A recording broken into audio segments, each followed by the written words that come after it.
porque eu estava fazendo o cálculo, que é 1h30, tá?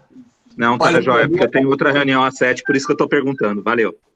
Tá todo mundo sem máscara e o problema é que o vírus chinês pega pela internet, hein? Gostei, Meire. Gostei, Meire. Adorei. Ei, teacher de matemática, você viu? A gente faz essas coisas, né, para não errar. Aninha, quem é? Você não quer entrar, já tem... Anitta, quem é a Aninha? Na sala. Antônia, mas Antônia... Aninha, quem é a Aninha? Oi, você está entrando? Adriana Silva, boa tarde, Adriana. Na sala? Silvério Rezende. Silvério chegando, olha lá. Boa tarde. Silvério, de onde você é, Silvério? Fala. Eu sou do Edgar Cavalheiro. Olha, o Edgar, acho que é a escola que mais representação tem aqui vai ganhar um panetone no fim da reunião. Tá legal, Meire. Tá legal, Meire. Promete os panetones. O Gil também está aí.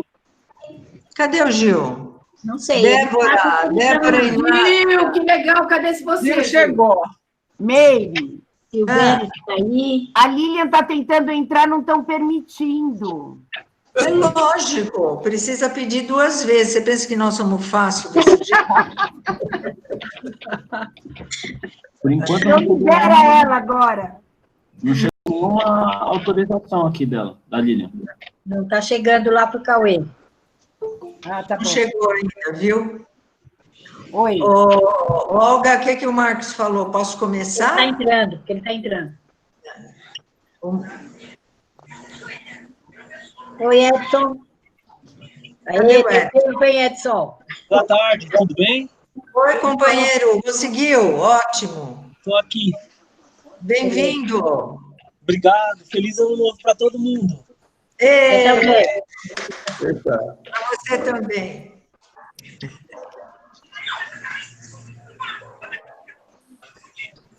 Eu vou só esperar o Marcos entrar e a gente começa, porque já são 16h41. Olha, acho que todo mundo conhece o coletivo Paulo Freire. Eu só vou, talvez uma outra pessoa, ainda por não ser da área da educação, não conhece, mas nós somos um grupo de educadores. O nosso coletivo, ele tem 2 grandes objetivos: a defesa da escola pública e do legado do professor Paulo Freire. Antigamente, se a gente dissesse isso, pareceria uma obviedade, né? Hoje em dia, são senhoras bandeiras de lutas que nós temos pela frente. E é um coletivo suprapartidário, um coletivo que... Ó, o Marcos, deixa eu ver, dá licença que é o Marcos. Fala, Marcos. Fala, Marcos.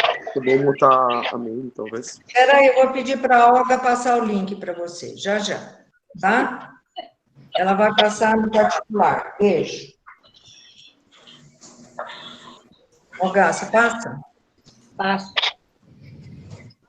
E o coletivo Paulo Freire, enquanto isso, eu vou contando um pouco a história. Ele começou há muito tempo atrás na luta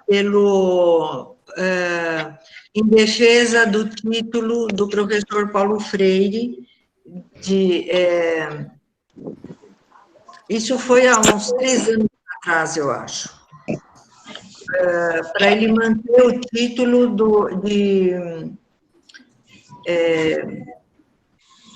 me ajuda, gente, qual é o título? Patrona da Educação Brasileira. Patrona da Educação Brasileira. Então, esse coletivo foi fundado naquela época, teve um grupo de pessoas, e há algum tempo atrás, há 1 ano e pouco atrás, nós que trabalhamos no governo Luiz Irondina com o professor Paulo Freire, fizemos uma homenagem comemorando os 30 anos de governo, e foi uma homenagem muito bonita, que tinha muita gente, e aí nós resolvemos, a convite da própria Luísa Erundina, dar continuidade ao trabalho. Nos juntamos a esse coletivo Paulo Freire, e faz, então, 1 ano e pouco que nós estamos trabalhando na direção da defesa da escola pública e do legado do professor Paulo Freire. Tivemos atividades bastante importantes o ano passado, e estamos, este ano, fizemos uma avaliação, estamos em processo de avaliação de planejamento. Eu acho que eu posso começar, né, Olga? Sim, eu já mandei o link para ele. Pode ir. Ele já entrou. Ele já entrou? Bem-vindo. Então, essa reunião de hoje, ela está dentro dessa perspectiva de planejamento das atividades deste ano, né? Do coletivo, das pessoas do coletivo e de outros educadores. Bom, o objetivo da reunião de hoje é pensarmos juntos como enfrentar a situação instalada nas redes de ensino, né?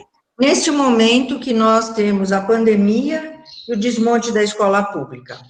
A gente convidou para essa reunião pessoas de diferentes atividades dentro da escola, né? Dentro da escola ou da rede de ensino, supervisores, professores, diretores, sindicatos, e convidamos também pais do conselho de creches, conselhos tutelares, e também convidamos pessoal da assistência social e da saúde para estar junto com a gente, fazendo o quê? Fazendo um diagnóstico da situação em que estamos, na cidade de São Paulo, e também pensarmos em estratégias para resistência, né? Para ações no sentido de a gente entrar nesse ano, porque é um ano dificílimo, mais organizados e mais juntos.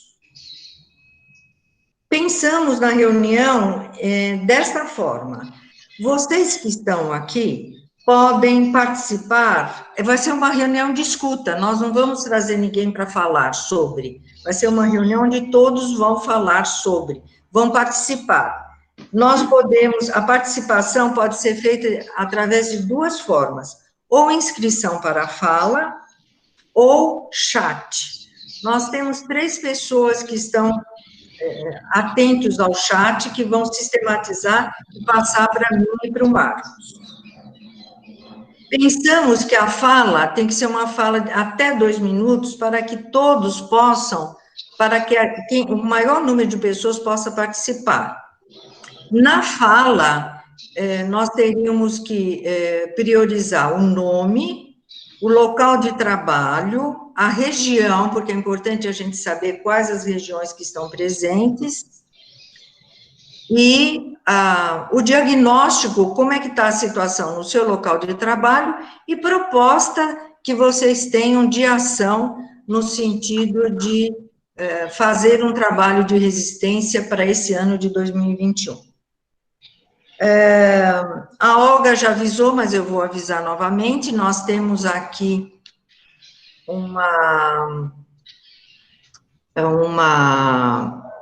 Olga, como que você chamou? Lista de presença, é isso? Lista de presença, tá em nome do Cauê, tá com o nome dele em cima e tem um link. Aí acessem esse link que aparece o formulário para vocês preencher. 4 pessoas, né, na reunião, então seria bastante importante ter essa lista de frequência, e quem vai coordenar a reunião hoje é o Marcos, que é supervisor do Butantan, Marcos Luiz dos Santos. Marcos, se alguém tiver alguma dúvida, pode perguntar, e eu passo a palavra para você. E te agradeço a disponibilidade de coordenar essa reunião. Vocês podem repetir, por favor, como se assina essa lista? Eu tenho que procurar o Cauê entre os participantes? Não, tá no chat. O chat do. Ah, no chat. É só marcar presença no chat? No chat tem um link, aí você abre o link e lá você assina. Vai pedir seu nome, algumas coisas. Já achei. Obrigado. Nada. Pronto, podemos começar então? Podemos, Marcos, por favor. Vamos lá. Como já foi dito, eu sou o Marcos, eu sou supervisor escolar já há bastante tempo, na Adre Butantan. Estou falando isso porque eu conto que hoje exista entre nós pessoas que não são exclusivamente da área da educação, então eu quero saudar a vinda de todos, em especial a vinda destas pessoas que passam, de certa forma, a fazer e a compor parte do coletivo Paulo Freire e vão se integrando conosco nesse processo de luta já árduo que a gente vem enfrentando nesses últimos anos. Eu também quero saudar a todos e a todas. Os TODs, particularmente, eu acho bem chato de ficar falando, mas os TODs também, que estejam contemplados nisso que eu escolhi para fazer a acolhida a vocês, ao nosso grupo. É uma poesia, essa poesia é de uma poetisa negra, que viveu na Cachoeirinha, o nome dela é Maria Tereza, e o nome da poesia é Pão. Hoje foi o dia do pão, foi o recheio de tudo que comi. Pão com queijo, pão com azeite, pão com sal e goiabada, pão com esperança e pão com ansiedade. Por sorte, são 8 da noite. Estou agradecendo por ter sido pão o recheio dos problemas do mundo. Hoje, pão é tudo. Em pleno 21, desejo agora pão com paz. Acho que é bem cá, né? Bem profundo isso. Acho que isso é um retrato muito fiel do que nós estamos fazendo, do que nós estamos desejando e do que nós estamos buscando. Eu quero repetir aqui, pão com esperança e pão com ansiedade. É a nossa cara. Não vamos abrir mão de alimentar a esperança e não vamos nos perder nos processos muito longos de ansiedades. Porque, às vezes, no caminho, eu, de onde estou, com quem estou, já consigo detectar algumas manifestações de ansiedade e de uma ansiedade que nem sempre vai nos colocar à frente, mas que, pelo contrário, pode nos imobilizar. Conversando com a Meg, ela falou assim, às vezes eu me sinto cansada. Eu também falei para ela, eu também me sinto. Mas hoje aqui, enquanto eu não entrava, eu fiquei pensando, de verdade eu penso isso, nós não temos o direito de deixar que essa ansiedade seja maior do que nós. Nós não temos o direito, por conta de que nós podemos contar com esse coletivo, e esse coletivo também tem que fazer e dar ombros para nos ouvir, para nos acalentar nas nossas ansiedades e para continuar fazendo como nos propomos hoje, de buscar novos caminhos e novas estratégias. Porque, assim, se a gente não se encontra, se a gente não se fala, se a gente não avalia as nossas ações, a gente acaba com uma sensação muito grande de que a gente não está ganhando, de que a gente só está perdendo. E a sensação de ser perdedor, a sensação de ser derrotado, ela não vai contribuir para os processos de mudança social que nós estamos buscando. Então, nós não precisamos e não devemos não recorrer a esse coletivo quando nós percebermos que a nossa ansiedade está muito acentuada no sentido de nos paralisar.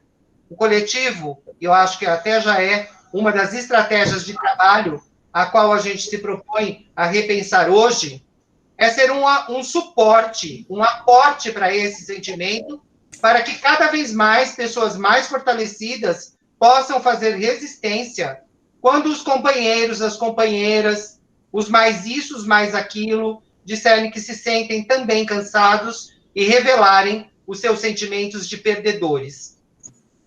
Eu também quero dizer que, assim, essa última estrofe, agora pão com paz, também pode ser um bom indicador para nós. Um bom indicador de que tantos vêm falando, mas que nos cabe colocar em prática. Por exemplo, vamos parar de responder o ódio. Ou vamos responder ao ódio com gestos de amor, que foi uma das grandes lições do Paulo Freire, do patrono desse coletivo. Então, em todos os momentos, em todas as possibilidades, nós podemos fazer isso. Ao invés de responder ao ódio com argumentos, porque é difícil, né? A pessoa que tem ódio, ela também não tem base para entender os nossos argumentos ou para deixar-se fazer entender pelos nossos argumentos. Ela também prefere uma linguagem bruta, ela também prefere uma linguagem dentro do campo de que ela é capaz de lutar conosco. Ou seja, o campo da violência, o campo da brutalidade. Então, estejamos prontos e estejamos juntos para discutir possibilidades de responder ao ódio de uma forma fraterna, de responder ao ódio de uma forma amorosa, como nos ensinou aí o professor Paulo Freire. Em relação, assim, eu vou aproveitar, assim, da minha fala nesse momento, só para posicionar um pouco como estão as coisas na DRE, e tentar responder, ou pelo menos tentar deixar algumas pistas já, para de que forma a gente vai se encaminhar. Nessa minha abertura, eu já deixei algumas pistas. Por exemplo, a gente precisa pensar como que a gente vai trabalhar com esse sentimento que pode ser generalizado em relação a gente não ganha nada, a gente sempre é derrotado, a gente foi derrotado de novo nas eleições. Então, isso é forte, a gente precisa pensar nisso, não precisa ter resposta para isso hoje, mas nós precisamos nos organizar e precisamos considerar isso nas nossas ações, nos nossos atos cotidianos, todos os dias. Na DRE do Butantã, nada mudou até esse momento, posso lhes dizer isso. Quem estava lá respondendo pela DRE, continua respondendo pela DRE. Nós não temos nenhuma notícia em relação a isso, se ocorrerão ou não mudanças nos cargos, mudanças nas pessoas. Como a gente já é da rede há muito tempo, mesmo sendo o mesmo partido, que está aí no poder novamente, nós sabemos que alianças foram feitas e essas alianças deverão ser pagas. E certamente essas alianças serão pagas com os cargos, então acho que é uma questão de dia ou menos dia. Na verdade, nem são os cargos que nos interessam. Na verdade, o que nos interessa é saber assim, as estratégias são as mesmas, independente das pessoas. Eu já quero colocar aqui mais uma questão que a gente já viveu no começo desse ano, que é assim, estejamos todos e todas preparados para um combate que vem se endurecendo, que vem se embrutecendo no seguinte sentido. Essa semana que terminou, a gente teve, assim, a prova, teve, assim, mais um caso de que nós somos monitorados na rede, pessoalmente, os nossos Facebooks são monitorados, não posso dizer de todos os funcionários, mas é claro que de alguns interessa monitorar. E existem pessoas que estão fazendo isso, seja na DRE, seja em SME, e esse monitoramento dos nossos Facebooks, das nossas redes sociais, elas configuram estratégias de ditadura, mas além de... E por se caracterizarem em estratégias da ditadura, elas têm o firme propósito de enfraquecer as lideranças, porque a gente viu isso acontecendo no Butantã na semana passada. Então, são as lideranças, são as pessoas que respondem, são as pessoas que estão à frente, que acabam sendo vítimas desses processos e dessas estratégias de trabalho que eles adotam. Então, a gente tem que saber, tem que ter clareza do que, além de resistir, nós precisamos nos proteger. Acho que essa é uma outra questão que eu pensei, que eu lembrei de colocar aqui. Nós precisamos também nos proteger. e precisamos nos proteger em todos os sentidos. Por exemplo, eu também fiquei pensando, puxa, eu não poderia ter dito para aquela pessoa que ela não poderia, não precisaria dar nomes e sobrenomes. Pensei, mas aí a gente vai se desculpando. Ah, não sou eu o supervisor dessa pessoa. Ah, não sou eu que mais conheço essa pessoa, e vai passando. Quando se vê, o problema está criado, a cilada foi armada para alguém. E a gente tem outros casos aqui, né? No próprio coletivo, de pessoas que já experimentaram na pele a dureza que é ser perseguido, ser marcado numa administração tão truculenta quanto essa. Então, precisamos resistir, mas precisamos nos proteger.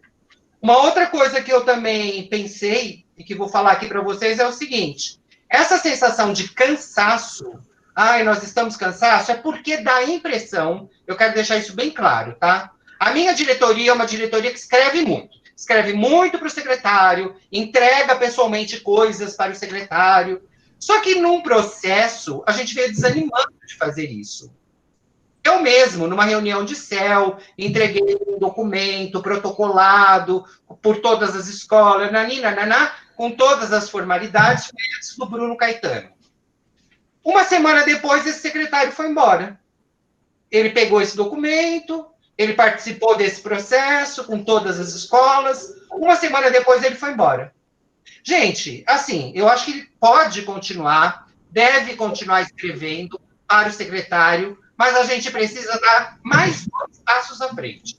Não é só um, não. Primeiro, a gente tem que ter muita clareza de que a gente não precisa escrever para eles, porque eles sabem muito bem o que eles estão fazendo.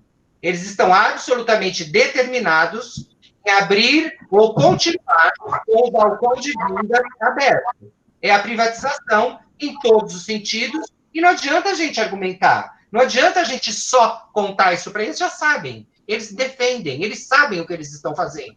Não sejamos ingênuos.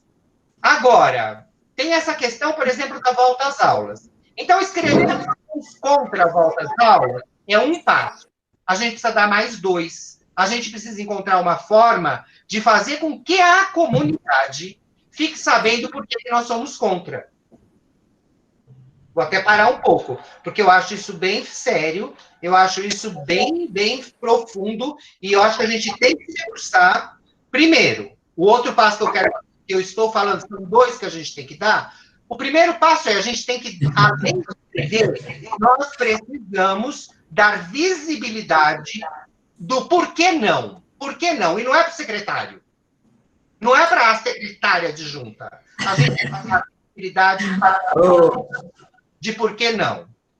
Segundo passo, eu vejo sempre essa confiança bonita que a gente tem nas escolas. Mas eu quero dizer para vocês que não estou avaliando negativo a escola. Eu só quero avaliar nossa estratégia. Gente, as escolas é assim. A grande maioria não quer nem admitir que está dentro da favela. Isso aí deve ser um bom indicador para revelar que tipo de relação estas escolas continuam tendo com as comunidades. Eu não estou generalizando, tá? Mas eu também não conheço o trabalho de todo mundo. Porque não depende só delas. Não depende só dos professores delas. Depende de muito mais coisas. Então, eu não quero generalizar, mas eu quero dizer que, no mínimo, a gente tem a consciência, eu já te passo, Meire, a gente tem a consciência de que não são as escolas que vão fazer, que vão levar o nosso porquê não para as suas comunidades. A gente tem que encontrar caminho que a nossa fala, as razões do nosso porquê não, cheguem direto às comunidades. Meire. Marcos, o que nós estávamos dizendo aqui, um pouquinho antes de você entrar, é que haveria as pessoas poderiam se inscrever no chat para 2 minutos de fala. Eu sei que você passou um pouco disso, eu imagino o nível de ansiedade que estamos todos nós com as coisas que estão acontecendo, mas ainda ninguém se inscreveu. Eu gostaria de convidar os colegas a se inscreverem para nós irmos tendo um diagnóstico das diferentes dos diferentes problemas ou dos avanços da cidade, nos vários lugares. Você trouxe várias coisas. Você trouxe a questão de resistir e proteger, você trouxe essa questão importante, você trouxe a questão do envolvimento dos pais. Vamos ouvir outras pessoas também. Eu estou esperando a inscrição. Pode continuar, Marcos. Agora eu já estava terminando. Agora as pessoas que se inscrevam e que entrem na roda.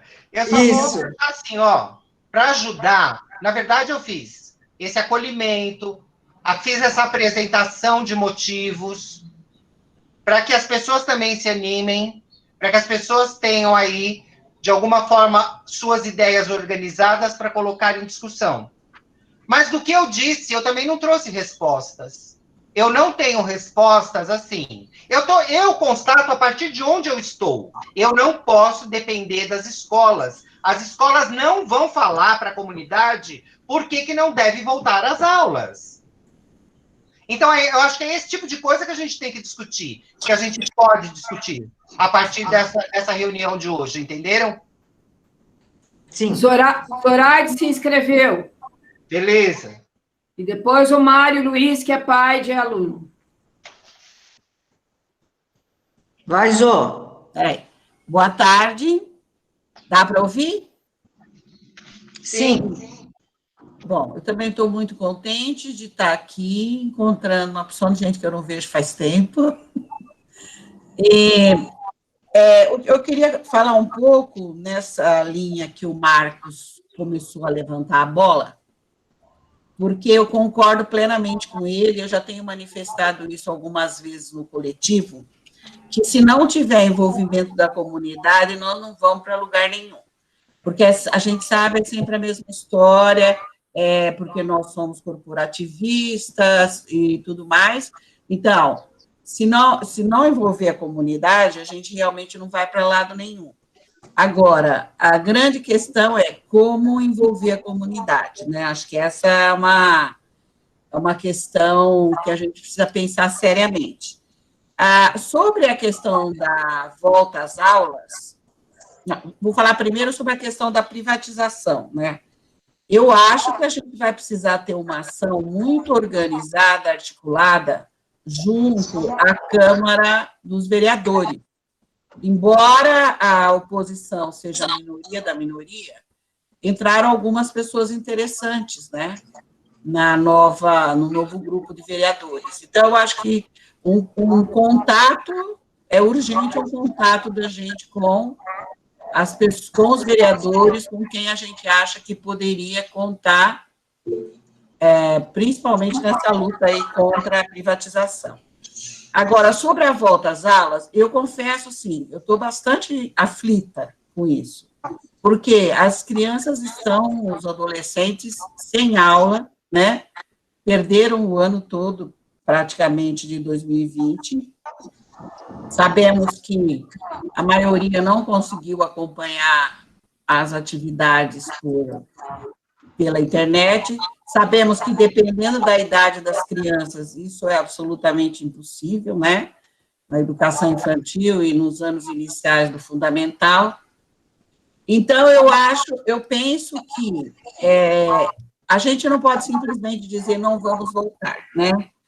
E a gente sabe que a vacina vai demorar para chegar nos professores, né?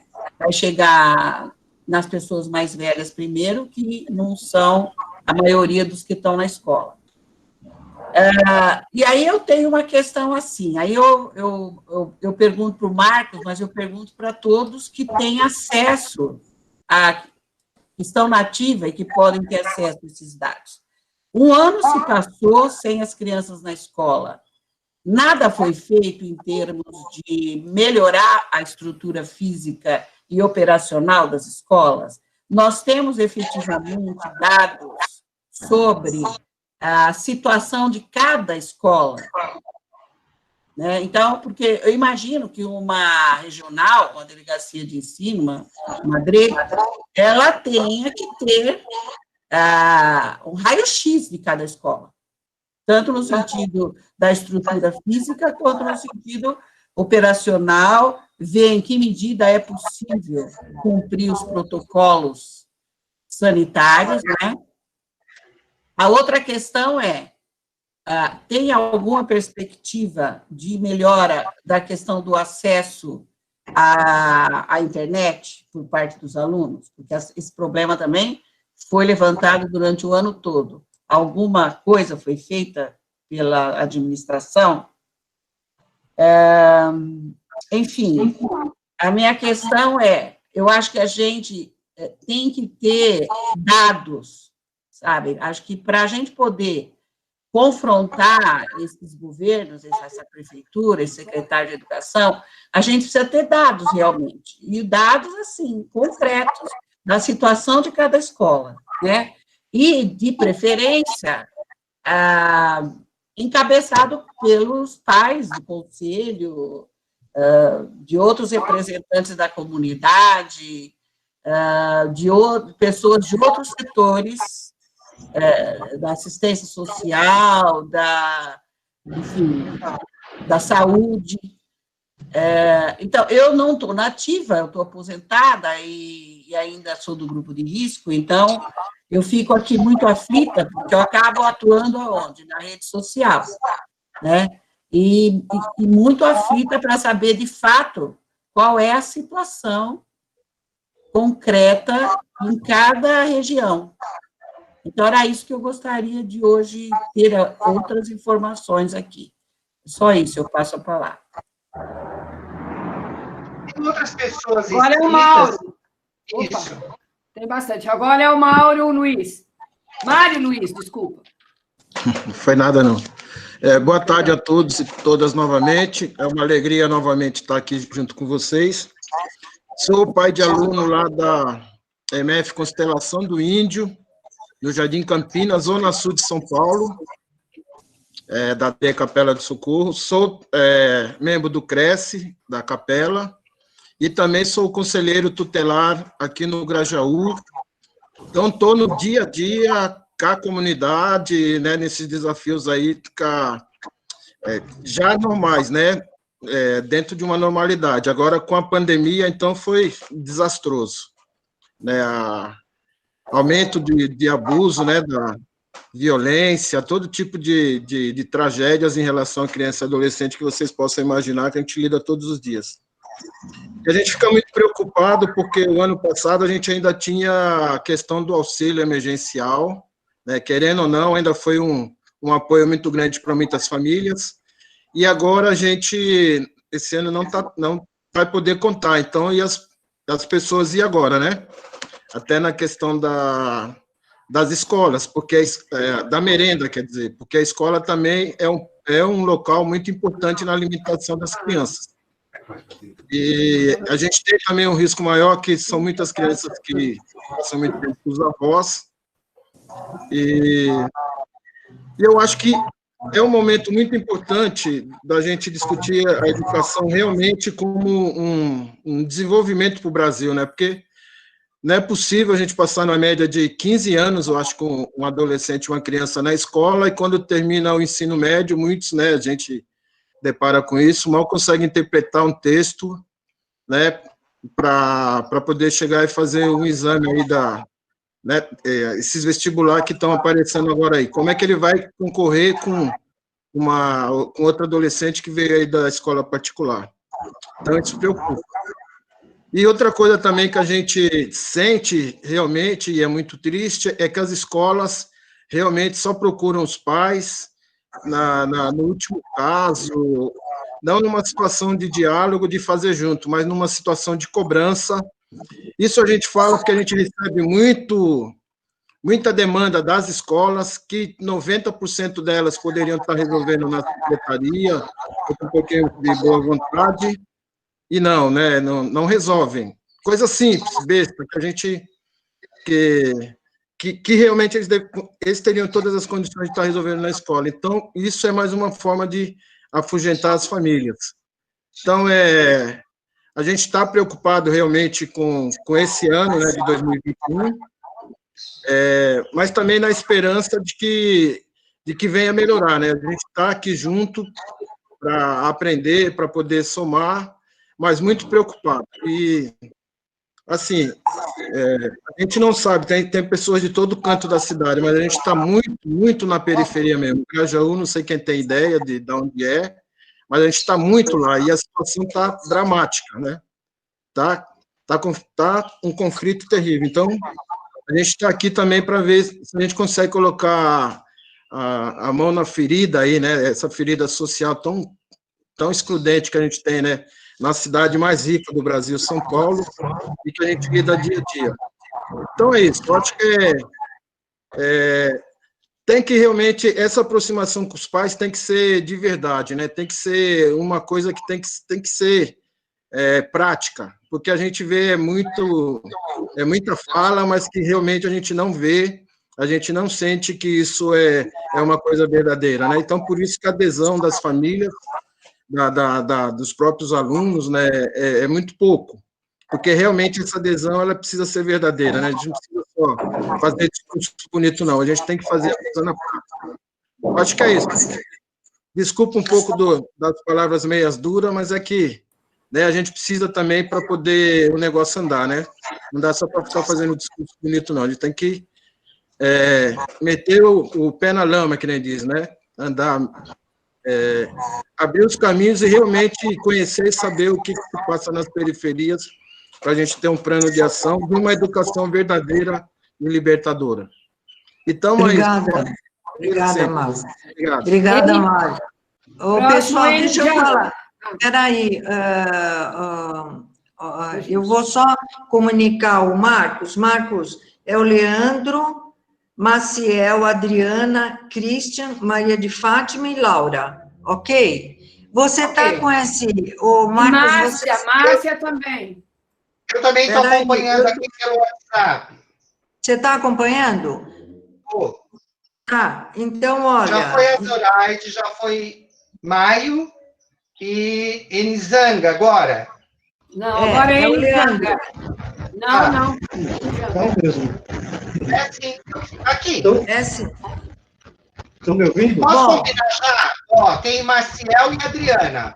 Depois de Maciel e Adriana, a gente tem uma rodadazinha de respostas, pode ser? Sim. Então tá, então vamos. Vocês me ouvem? Leandro, vai, Leandro. Oi, vocês estão me ouvindo, gente? Sim, estamos. Eu estava com dúvida, porque muitos problemas com o áudio. Bom, como todos já ouviram, Leandro Guiar, professor da rede estadual. Esse ano eu estou no Mandela, o Daí Martinello da Silva Mandela, aqui na Coab Promorar, se não for a memória, estou habituando com a região. Mas é o extremo aqui da Zona Oeste, já próximo da divisa com Cotia, com Taboão, enfim. É uma escola basicamente de comunidade, está em uma área ali que fica entre a Coab e uma área aparentemente, se não tiver em processo de regularização, é certamente uma área de ocupação. Então, uma comunidade com todas as características que nós entendemos e que eu preciso gradativamente me apossar dela. Mas eu venho de uma realidade bastante distinta à da prefeitura. E eu digo bastante distinta, não porque acredite que a prefeitura, os colegas da prefeitura ou as unidades da prefeitura tenham vida fácil. Mas nós somos, o Estado ele ainda consegue ser mais precarizado do que a rede municipal, via de regra. Nós estamos vendo aí uma certa corrida por equipar essas escolas, recursos que antes nós não entendemos se haviam disponíveis, porque não apareceram antes, mas também não acredito que sejam em todas as unidades. Eu estava no ano passado ali no Emídio, e hoje estive lá para pegar minhas coisas e levar para a nova escola, e me apresentaram, por exemplo, 20 data shows, 22 data shows, mostrando, ó, tá vendo, chegou, que é uma característica bastante forte, inclusive, da atual gestão.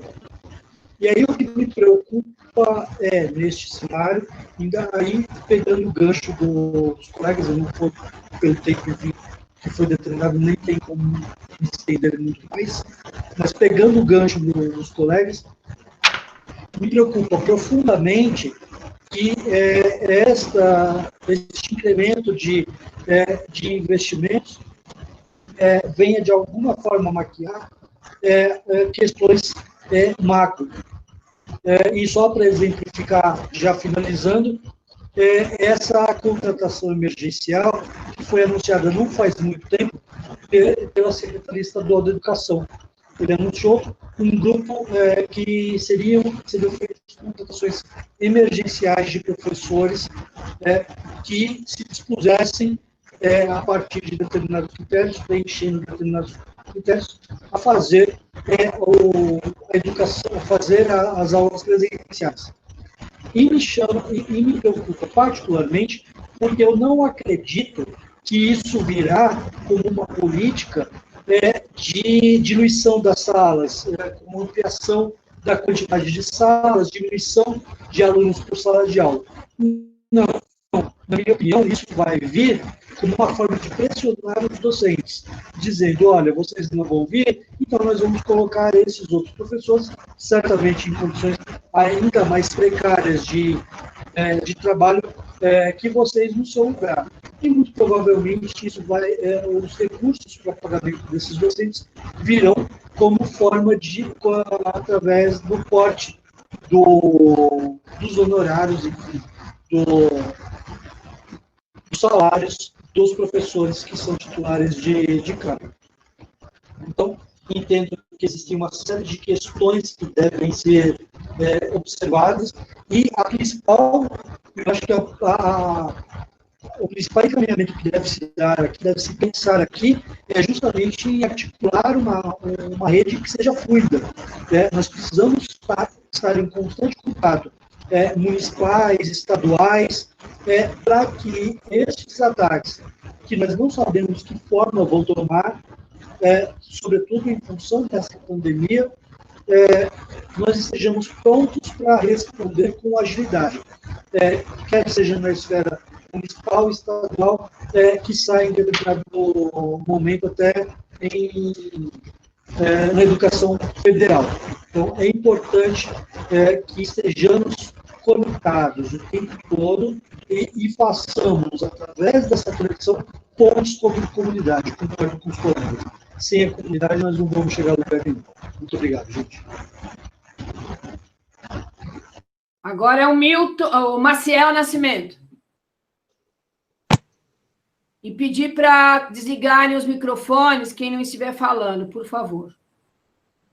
Olá, pessoal, boa tarde. Muito bom. Acho que é a primeira reunião ampla que a gente participa nesse ano, debatendo essa questão do papel da escola, né? Eu acho que é fundamental que esses debates ocorram. Eu sou o Maciel Nascimento, sou secretário de Políticas para os Trabalhadores da Educação do Sindicep e também coordenador do Fórum Municipal de Educação da cidade de São Paulo. Eu acho que nesse período tem sido bastante difícil a nossa briga, a nossa luta e a ideia de tentar dialogar com quem gesta políticas públicas na cidade, né? Nesse sentido, estar conversando com vocês é super importante. Eu agradeço aqui a Olga, agradeço a Meire, que fez o convite para a gente poder estar fazendo esse diálogo fundamental no momento aí que antecede o retorno às aulas, né? Eu queria só compartilhar um pouco essa questão do que o Marcos coloca sobre a questão do sentimento. É óbvio que nós temos aí uma ideia, a partir do momento que nós tivemos aí uma queda no número de infecções na cidade, como foi se aproximando aí o final do ano, surgiu aí o esperançar na possibilidade de fato, nós estabelecermos com o governo público, enquanto sindicato, a ideia de que esse era o momento, né, de poder preparar e adequar as escolas, né, uma vez que nós poderíamos esperançar a ideia de retornar às aulas normalmente, às aulas presenciais em fevereiro. Mas, a partir do momento que a abertura do comércio, a abertura e a flexibilização, né, das áreas, e começa a haver uma movimentação, também nós tínhamos a certeza de que alguma nova onda deveria retornar à cidade de São Paulo. Então, nós tivemos esse problema estabelecido. Então, o sentimento que nós queríamos agora, nesse momento, aí eu falo pelos trabalhadores da educação, que são as nossas filiadas, e acredito que a todas as outras entidades também, é de que o ideal para nós agora seria iniciarmos o ano letivo, pensando aí no ano híbrido entre 2020 e 2021, resgatando um pouco algumas questões que ficaram para trás, trazendo um acolhimento tanto para as famílias quanto para os profissionais de educação, mas, infelizmente, as ações governamentais disseram não, né? A flexibilização disse não a essa possibilidade de retornar com tranquilidade no mês de fevereiro. Então, é um sentimento, sim, de derrota, porque nós vimos esperançando essa possibilidade.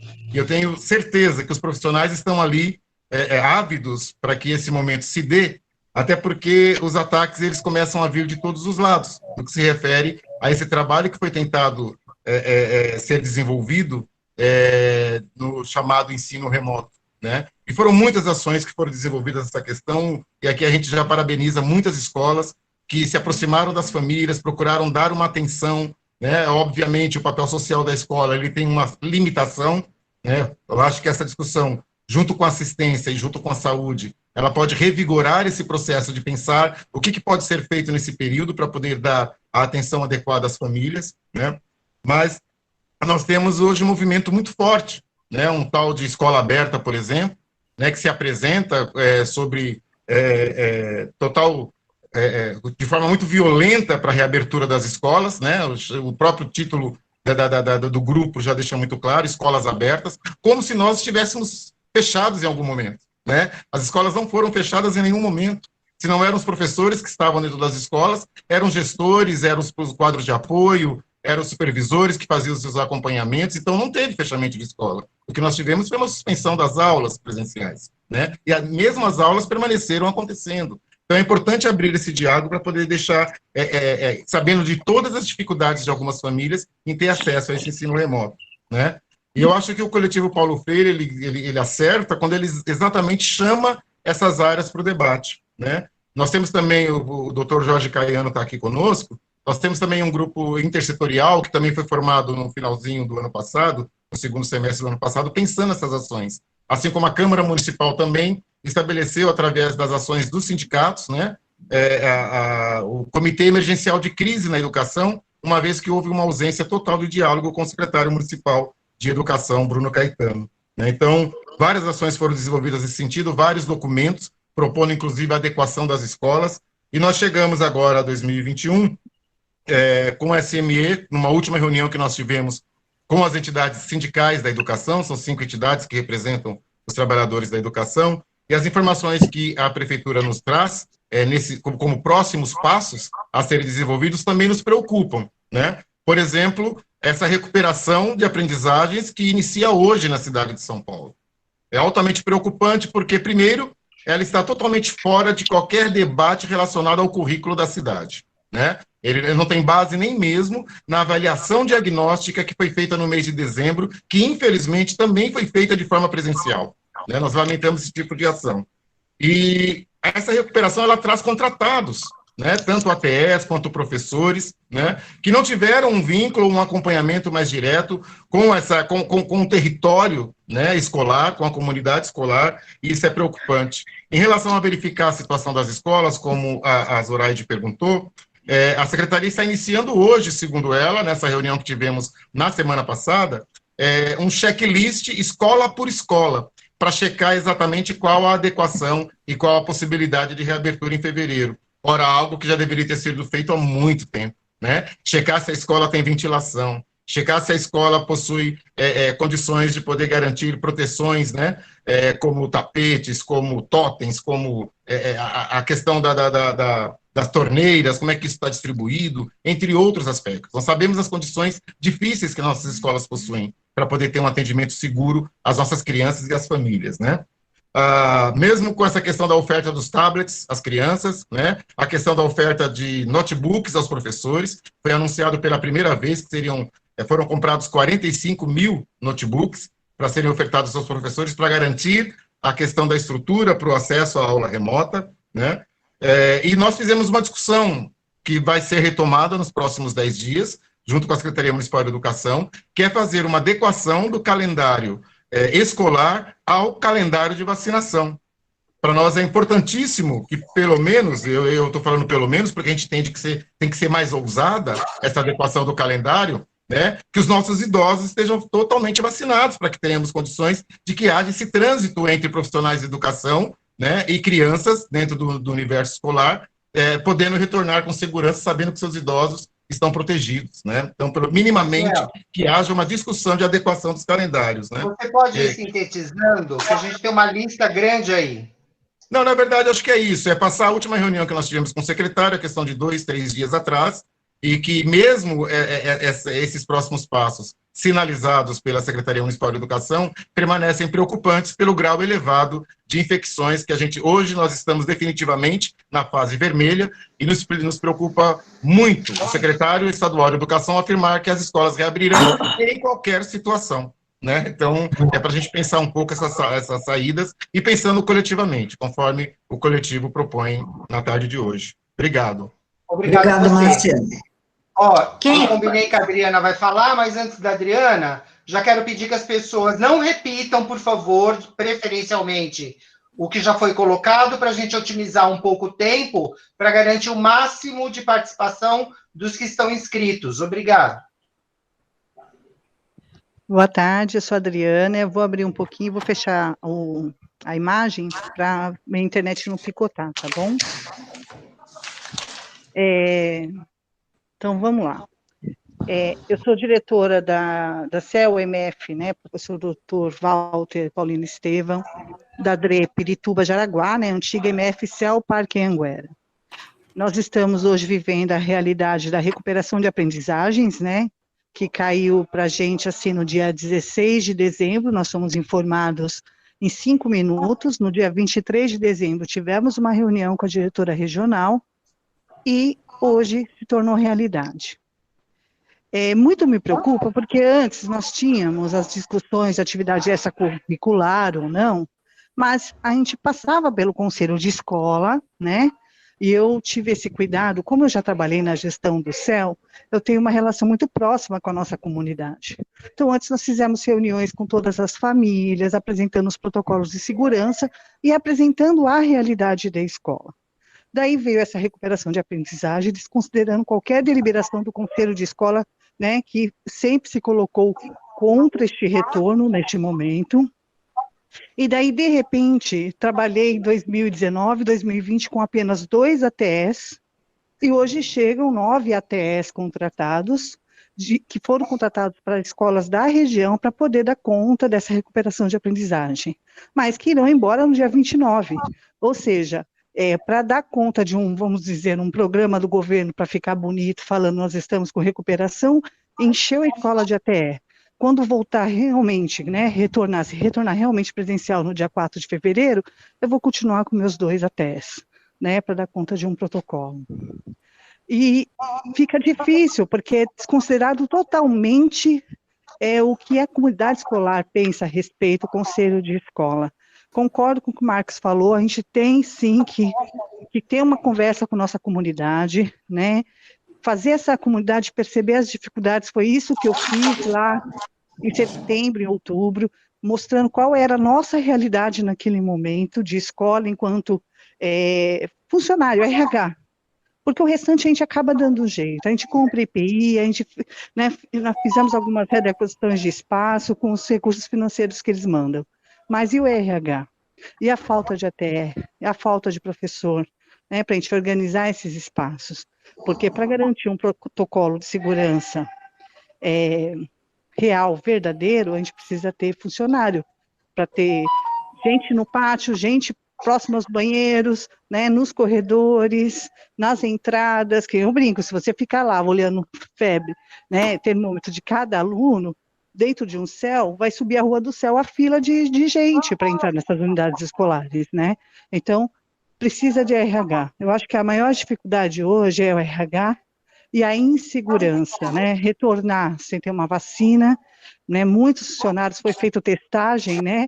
E a gente descobriu que muitos funcionários, principalmente das terceirizadas, né, do CEL, limpeza, vigilância, eles tinham já tido Covid e tiveram trabalhando esse tempo todo. Muitos acharam que estavam com uma gripe, não foram afastados, né? Não foi aumentado o quadro de limpeza, nem hoje, com uma recuperação de aprendizagem da EMF do CEL, a gente é um pouco favorecido, porque nós estamos em um CEL, então acaba deslocando os 18 funcionários da limpeza para ajudar a gente ali, mas no dia a dia. E as outras EMFs no retorno? Não foi feito um aditivo de contrato de limpeza. E numa pandemia, um retorno de aula numa pandemia, o que mais precisa é de higienização de espaço. Então, é um dificultador. Então, o que eu acredito, o caminho é nos fortalecermos junto com a nossa comunidade escolar. E para isso a gente tem que ir para a conversa mesmo, para chegar, conversar, mostrar a realidade e as dificuldades. É isso, gente. Obrigada. Obrigada, Adriana. Marcos, deixa eu só colocar uma questão de encaminhamento. Você vai fazer agora uma síntese. Devido, são 17h34, nós temos, olha, a Adriana falou agora, o Christian, a Maria de Fátima, a Laura, a Márcia, um pedido para o Jorge falar, que o Jorge é da saúde, e o Ruda Risse, que é do Pacto Educativo, que também tem coisas, está sendo pedido para ele falar. Eu sugiro que a gente, essa fala que vocês estão trazendo, imagine, nós estamos com 66 pessoas, o que nós poderíamos ficar aqui até altas horas, mas eu acho que a gente encerra as inscrições na próxima, estou dando essa sugestão, na próxima fala sua, Marcos, para a gente fazer uma síntese final. Você concorda, Marcos, companheiro de... Eu concordo. Eu vou fazer também um balançozinho rápido de tudo isso que a gente já ouviu até agora. Quero também manifestar que eu acho que a gente tem que abrir prioridade para as pessoas da saúde que estão, para que elas possam trazer também algum argumento que nos ajude nesses processos de decisão. O que eu mais queria falar é assim, ó, eu já observei aqui também que tem sindicalista, né, presente, tem a Laura, tem o Christian, por exemplo, e eles estão pedindo a fala. Então, é importante que a gente também unifique o nosso argumento. E eu não quero fazer uma oposição a Zoraide, mas eu quero partir do que ela falou. A gente vai ter que entrar num acordo. As crianças estão fora da escola, as crianças estão em situação de vulnerabilidade acentuada, ninguém desconhece isso. Mas a gente vai ter que unificar o nosso discurso e as nossas estratégias de luta. Porque é impossível, do meu ponto de vista, e peço que as autoridades aí na educação, na saúde também, falem sobre isso, contestem ou reforcem o que eu vou falar agora. Os protocolos, eles são impraticáveis. Eu posso ter tudo, eu nunca vou ter tudo. Tem escola que não tem ventilação. A maioria das escolas não tem rota para fazer entrada e saída. É tudo pelo mesmo lugar. A maioria. Não estou falando de uma, não estou falando de duas. Então, os protocolos, e eu não consigo manter distanciamento social. Os protocolos, eles são inviáveis, eles são impossíveis. De tão impossíveis que eles são, eles sequer foram publicados no Diário Oficial, para quem não sabe. Falaram-se de cartilhas, enviaram-se cartilhas para as escolas, mas o protocolo não é uma medida oficial da gestão, porque ele não foi sequer publicado. Nós temos dados de algumas escolas particulares que voltaram e que a contaminação aconteceu. E elas dizem que elas estão seguindo os protocolos de segurança sanitária. Então, isso é muito importante para a gente. Ou a gente defende a não volta, ou a gente não vai cair nesses argumentos falaciosos da própria gestão, que é dizer que as crianças isso, as crianças aquilo. Sim, as crianças isso e as crianças aquilo. Mas a escola não pode, como nós, inclusive, que ensinamos, a escola não pode tudo sozinha. Vamos dar ao que cabe, aos que cabem. No Butantã, pouquíssimas coisas, inclusive, foram feitas para adequar as escolas para receber seus alunos de volta. Então, assim, para eles, protocolo de saúde continua sendo distribuir um pouquinho de álcool gel, um pouquinho de máscaras, e quando distribui, não mudou nada até esse presente momento. Bem disse o rapaz que representa aí o Sindicep, tudo isso já deveria ter sido feito ao longo de 2020, e não agora, nessa semana. É um forte indicador de que, de fato, não só não está preparado, como não tem intenções de preparar. E finalizo aqui pedindo novamente para quem é da saúde, em especial o doutor, né, que está entre nós hoje, se ele puder falar, a gente fica bastante agradecido por isso. E depois eu também acho fundamental, até para a gente pensar em unificar a nossa fala no processo de luta, que as pessoas aí que levantaram a mão do sindicato se manifestem também em relação a isso. Porque a gente tem clareza, enquanto representante de sindical, que não volta. E a gente não pode pensar em tudo, e não pode resolver tudo ao mesmo tempo. Então, é isso nesse momento. Eu sou a favor de que a saúde fale um pouco primeiro, e que depois o pessoal do sindicato. Pode ser assim, já que a gente tem que otimizar? Pode. O Marco, quer dizer, para mim, na minha opinião, sim. Marcos, eu tinha esquecido de duas pessoas que estavam inscritas também, a Selma e Marcos Manuel. Então, depois nós vamos ter, olha, deixa eu ver aqui, a Christian já falou? Era só um pouquinho. Quem que é? A Regina, que eu tenho a ordem aqui, Maria de Fátima, Laura, Christian, Márcia do Caê e Marcos Manuel. Fora a Selma Rocha e eu mudar. Eu estou com a lista aqui, a pessoa está me mandando. Tá bom. Tá, então, você está propondo uma inversão, você está propondo o Caiano agora e alguém dos sindicatos, né? Então, vamos assim, lá. E que as pessoas que vão falar agora usem a fala, assim, de uma forma muito precisa mesmo. Ok? Caiano, Jorge? Aí, doutor. Cadê o doutor?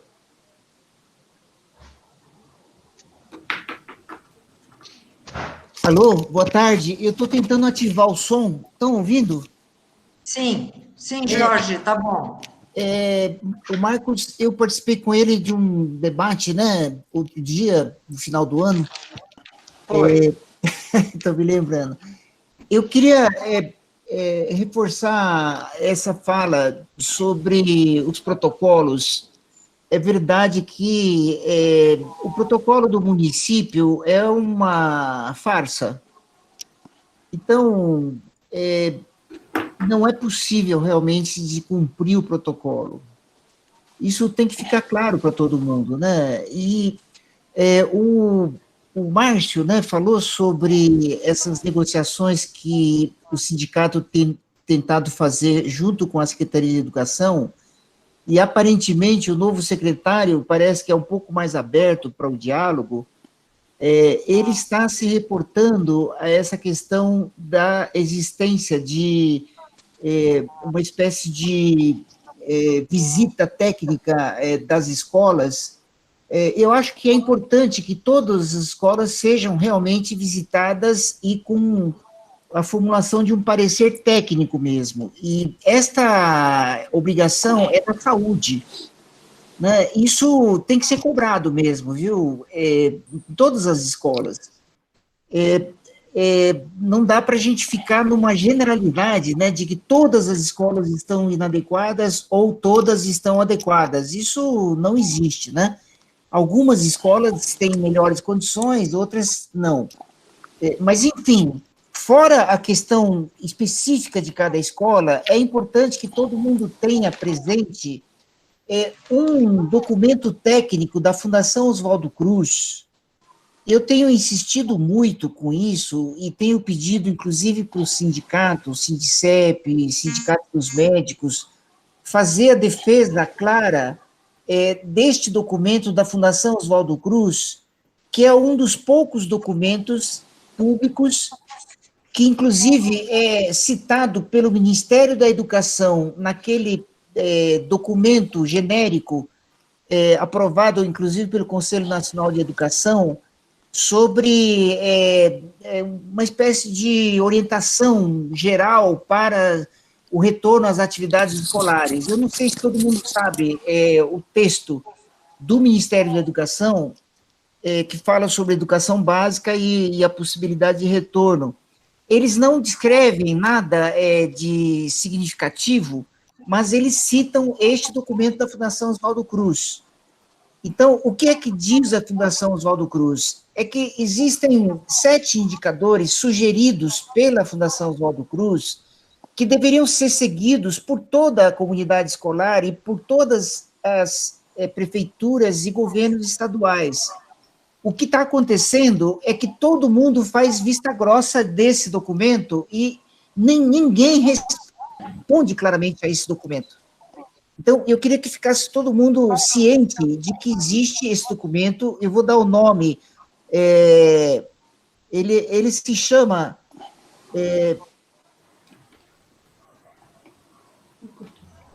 Contribuições para o retorno às atividades escolares presenciais no contexto da pandemia Covid-19.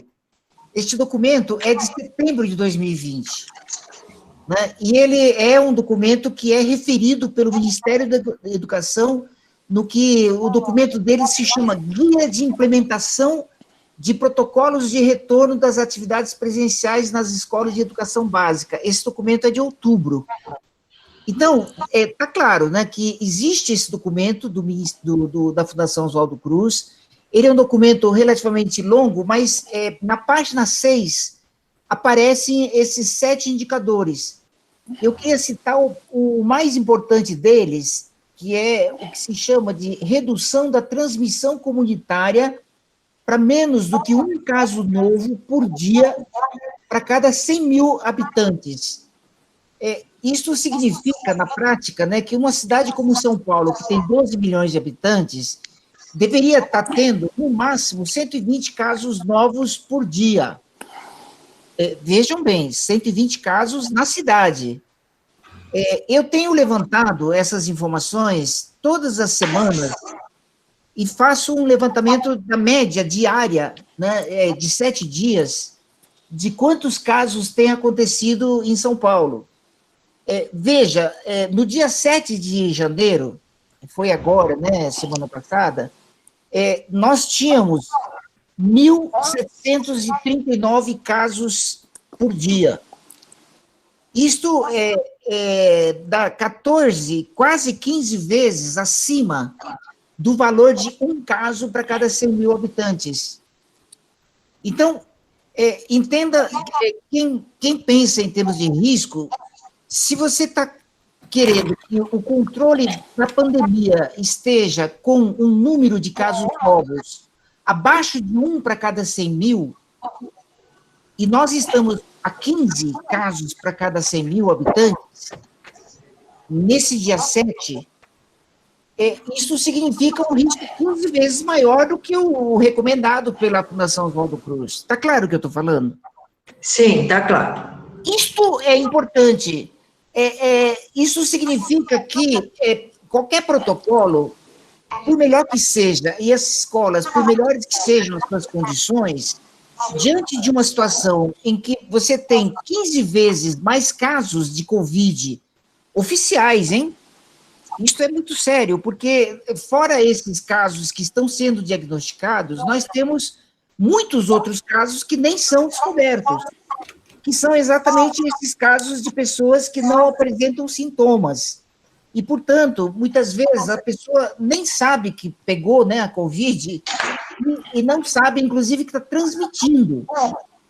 Então, esta é a situação que nós estamos vivendo desde o ano passado.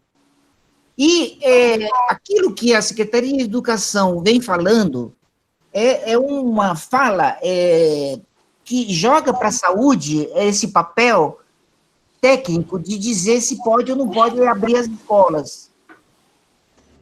A Secretaria de Saúde, ela tem uma resolução do Conselho Municipal de Saúde que cita esse documento da Fundação Oswaldo Cruz e exige que a Secretaria de Saúde seja transparente em relação às informações sobre o controle da pandemia em São Paulo. E a saúde, ela não quis homologar essa resolução do Conselho Municipal de Saúde exatamente porque não quer dizer exatamente qual é a situação de descontrole da pandemia que nós estamos vivendo ainda hoje. Doutor Jorge, está claro que eu estou falando, eu preciso te interromper um pouco, por conta de que as pessoas que estão inscritas desejam falar, então Não, a gente tem que tentar encontrar uma forma, deixa eu só terminar, uma forma de garantir a fala.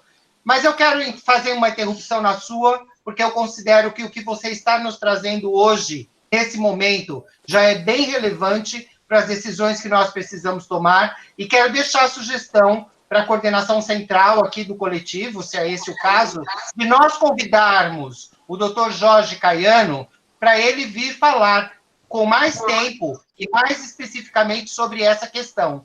Vocês acatam assim? Sim. Podemos então, pensar. Jorge, você aceita aí o nosso convite, e eu peço desculpa pela interrupção brusca, mas eu preciso agora seguir aqui. Na última lista que eu recebi, eu tenho o Christian, Maria de Fátima, Laura, Márcia, Rudá, Selma e Marcos Manuel. Confirma? Sim. Então, tá bom. Agora eu também quero avisar. Só para deixar um aviso, eu vou escrever, vou deixar citado no chat esse documento da Fundação Oswaldo Cruz e também o documento do Ministério da Saúde, Ministério da Educação, só para vocês terem aí, para saberem que esse documento está fácil de baixar na página da Fundação Oswaldo Cruz, tá bem? Muito obrigado. Perfeito, obrigada. A gente vai voltar a falar com você, Jorge. Tudo bem. Bom, eu quero pedir mais uma vez para que as pessoas estejam atentas aos tempos de fala, para a gente tentar garantir, então, a participação de todos que se inscreveram. Agora é o Christian. Vamos ver aí, Christian, se você consegue ficar nessa marca de 2, 3 minutos, por favor. Bom, boa tarde a todos e a todas, tá? Marcos, eu vou te pedir, então, uma gentileza, tá? Quando eu estiver chegando perto dos 2 minutos, você já pode me dar um puxãozinho de orelha, que você sabe, professor, né, a gente aqui, a gente conhece como é que nós somos. Tá? Vai lá. Eu sou Christian, diretor de escola na Prefeitura de São Paulo e dirigente sindical aqui no Cinesp como diretor de imprensa. Tá? Acho que todas as falas que trouxeram aqui, não vou ficar repetindo esses detalhes, até porque tivemos muitas falas importantes. Agora, alguns pontos que a gente tem que colocar. Tá? E aí, trazer também algumas indicações, ou então aí algumas formas de trabalho nossa. Primeiramente, quando você colocou da questão da participação das famílias nas escolas, você é até representante aqui de conselho, isso é muito bacana, tá? A gente ressalta, tá, a importância dos CRECES, dos Conselhos Regionais de Conselhos de Escola. Tá? O Cinesp é parceiro dos CRECES. Tá? Nós entendemos que a participação da gestão democrática é trazer sempre as famílias para a discussão. E eu trago alguns exemplos rapidamente, tá, que algumas escolas fizeram reuniões de conselho aí durante essa pandemia e que usaram o Meet, mas tiveram até que trocar o Meet para outras plataformas, porque tinham mais de 100 pessoas participando, mais de 100 famílias participando. E não foi um caso de uma ou outra escola, não. Tá? Eu tenho relatos em várias diretorias regionais de educação que tivemos essa questão. Então, trazer a família para participar é importante. Talvez nisso a pandemia, ela nos reensinou algumas formas e horários e, sobretudo, como envolver as pessoas para participação. Às vezes, presencialmente não era antes possível, hoje, é claro que não é, mas o virtual nos ensina outras questões que são importantes, tá? Mas também temos alguns problemas, tá? E já vou falar dos problemas desse virtual, tá? Uma questão que é importante colocar aqui da Câmara Municipal, esse ano a gente teve o Comitê de Crise da Educação, tá? Outros sindicatos participaram, outros coletivos participaram. É um movimento importante, porque ele reuniu sindicatos, entidades da educação, tá? Junto da Câmara e dos vereadores da Comissão de Educação. Ele era emergencial, a gente tem brigado porque ele seja permanente, porque foi um canal importante, enquanto a Secretaria de Educação se negava a escuta, se negava muita coisa, pela Câmara dos Vereadores a gente conseguia levar muitas coisas da realidade da rede semanalmente, eram reuniões abertas por 1 hora, né? Ficava até no YouTube disponível, por 1 hora, mas em 1 hora muita discussão era feita e a Câmara buscou encaminhar, até convocou algumas vezes o senhor secretário para essa participação. Tá? Claro que não trazia muitas respostas, mas era importante essa participação e esse comitê, ele trouxe outras visões, deu para se cobrar outras coisas da secretaria.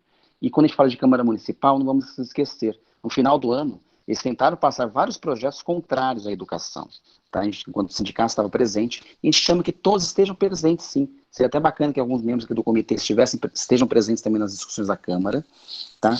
Porque muita coisa rola por lá. Tá? Não vou trazer mais detalhes, porque todos nós aqui sabemos o quanto essas câmaras trazem aí, e também a questão de Brasília. Tá? A gente, Sinesp, esse ano, com a questão de pandemia, a gente não esteve tão presente em Brasília, presencialmente, quanto diretoria, mas a nossa assessoria presente em Brasília, sobretudo na questão do Fundeb. Tá? Que é uma outra coisa importante, e que agora a gente percebe que estão fazendo vários movimentos para querer pegar o recurso do Fundeb para outros usos, né? Ou então desviar outros recursos e aí sobrecarregar o Fundeb. Tá? Eu trago uma coisa importante aqui, e aí eu trago uma questão da exclusão dessa questão digital. A avaliação diagnóstica que a CME propôs no passado era altamente excludente. Primeiro pela questão digital, que muitas famílias já estavam excluídas. Depois se queria que as famílias fossem à escola, os alunos fossem às unidades educacionais, tá? Muitas em reforma, ou então sem condições de internet, ou outras condições físicas, para se fazer uma prova. E que agora fizeram aí estão fazendo essa semana de recuperação iniciada, e que eu parabenizo as famílias, que a grande maioria das famílias entenderam o recado, fizeram um cadastro, mas não foram para as escolas. Escolas com 200 crianças inscritas tinham 3 num período, 6 no outro. Não há condição desse retorno. O Marcos trouxe uma coisa muito importante, Marcos. Tá? Protocolos, tá? Não dá para se pensar em protocolos só quando tiver um retorno. Uma coisa que a gente tem brigado, e a gente vai sempre enfatizar, a gente cobrou uma reunião bilateral, que deve estar saindo já esse mês, com o novo secretário. As escolas estão sem recursos humanos. As designações, nomeações dos profissionais não saem desde abril. Muitas unidades estão sem nenhum recurso para o trabalho atualmente já existente. Tá? Cristian, agora você vai concluir. Exatamente. Eu consegui fazer certinho, então, aqui. Ó, a chamada dos concursos, eles estão todos homologados, tá? Não há sentido não chamar esses concursos. Até porque não está se falando de criação de novos cargos, de se colocar o que já tem previsto, já é um trabalho insano. Né? Sejam OTS, coordenadores pedagógicos, diretores de escola, supervisão. Tá? Da forma como a secretaria está, o trabalho atual, e eu não estou aqui falando de retorno, porque o retorno é impossível. Da forma como está, o trabalho atual presencial nos plantões está cada vez mais insano. Então a gente tem que também dialogar com essa questão. Tá? E por fim, eu não vou alongar, porque a participação do Pacto Global da Educação, o Ruda acho que deve estar falando dessa parte, a gente tem participado e é também um outro importante instrumento daqui da nossa luta. Obrigado, pessoal. Obrigado, Christian. Maria de Fátima. Boa tarde. Eu sou responsável por 2 menores, e eu trabalho na CET, e, na verdade, assim, eu não concordo com o retorno antes de termos uma vacina. Isto porque eu tenho um senhor, meu pai, com 84 anos em casa, e mesmo que a gente ensine a criança, eu tenho um de 10 anos, um de 12 anos, um no ensino fundamental 1, outro no 2. Eu tenho certeza que chegando na escola, ele vai ter o coleguinha, ele não vai conseguir ficar sem abraçar, ou vai ficar sem brincar. Então, acho que é muito inseguro, mesmo tendo os protocolos, a gente lançar uma criança no meio de outras, se a gente não tem ainda uma vacina. Então, no meu caso, eu não concordo com o retorno pela saúde dos professores, saúde deles, das crianças, e, claro, a saúde de quem está em casa, que eu estou protegendo da melhor forma que eu posso. Então, na verdade, hoje só sai de casa eu e a minha sobrinha mais velha que trabalhamos. Estamos em casa com todo aquele aparato que todo mundo conhece para você poder retornar em segurança para sua casa, e mesmo assim corre-se o risco. Então, a minha opinião é que só podemos retornar, pelo menos os meus, como acontecer, isso é o que eu acho, depois que a gente tiver uma segurança. É isso. Obrigado, Fátima. Laura. Olá, pessoal. Boa tarde aí para todos, para todas. Um prazer aí reencontrá-los. Eu estou de férias, né, depois desse ano difícil, imagino que muitas pessoas estão. E foi um esforço aí de tentar organizar um pouco como será a nossa resistência esse ano, né? Eu acho que a gente tem que pensar o que a gente fez, que funcionou, que surtiu efeito, aquilo que a gente precisa também reconstruir e pensar como fazer. eu fui muito provocada aí pelas falas iniciais, e eu acho que tem uma coisa que a gente vai ter que pensar mais, pensar junto, mas da gente qualificar um pouco a nossa resistência como uma resistência mais orgânica, né? Foi a melhor coisa que eu consegui aproximar, mas no sentido de estar com o pé nos lugares e ter lastro também com quem a gente fala. Porque embora a gente vai ter muitas frentes de luta, e isso sempre foi assim, né, com os diversos instrumentos, movimentos, então tem momento que o palco é mais na Câmara, tem momento que é por uma greve, né? Mas, de qualquer forma, a gente está sendo muito cobrado para ter um fortalecimento do diálogo e um fortalecimento do lastro, porque a gente vai ter a resistência da pauta pontual, mas a gente tem que fortalecer uma resistência de projeto, porque, de fato, a gente está a todo momento sendo questionado em relação a esse projeto. A gente passou a barbaridade aqui de ter que discutir que vacina não dá para ser comprado, né? E vacina tem que ser bem da população, tem que ter uma estratégia pública, né, pensada nisso. Então, eu acho que isso é um debate muito importante que a gente vai ter que afinar como fazer. Por que eu digo isso? E vou falar um pouco sobre a questão desse ano e do fechamento das escolas, né? Eu acredito que o nosso grande debate esse ano foi, primeiro, o que é importante nesse contexto. A gente pode citar todas as ações que a Secretaria de Educação fez e elas foram todas demagogia pura, né? Então, a avaliação diagnóstica não tinha nada disso, nada disso. Então, eu acho que tem um debate aí, e por isso que a gente tem que olhar com muito cuidado essa questão dos protocolos e das medidas, porque esta gestão não olhou para, em nenhum momento, aquilo que era importante. Primeiro, nós vivemos um contexto de exclusão que é tanto alimentar, financeira, digital. Então, isso é um pouco o início, né? Como que a gente consegue enfrentar o tamanho da exclusão que grande parte dos nossos educandos teve voltada. A segunda é a importância da vida de todo mundo. Eu vou dar alguns exemplos. Esse debate da recuperação de agora tem uma diferença grande do formato de contratação. E a prefeitura e o governo do estado olha para aqueles que têm a menor cobertura de proteção social, e são eles. Isso é um descalabro do ponto de vista do direito, né? Do direito trabalhista. Então, aqueles que são mais precarizados são aqueles que vão para a linha de frente do enfrentamento, inclusive com a sua vida, né? E eu queria falar sobre a questão das escolas, porque, concordando muito com o Jorge, né, nós não estamos num contexto de controle da pandemia, pelo contrário, né? Nós estamos num momento de descontrole. Então, como que a gente vai lidar no momento de descontrole? Esse é o ponto, é o parâmetro inicial. Tem que ter algum grau de redução e de controle para a gente pensar em qualquer coisa. E a gente perdeu um ano. Se as pessoas dizem que foi um ano perdido, eu digo que foi um ano perdido do ponto de vista do governo, que não fez nenhuma medida que poderia enfrentar a exclusão digital e enfrentar os problemas estruturais que as escolas têm. Então, eu acredito que a gente tem que focar na nossa tática de ter uma resistência mais orgânica, com mais lastro, com mais unidade, com mais diálogo, com mais enfrentamentos em relação aos projetos e com foco em a gente conseguir discutir o que para a gente é fundamental, que é a proteção das pessoas, que é o enfrentamento à exclusão de todas as ordens e o enfrentamento à política privatista e demagógica, porque foi isso que a gente viu ao longo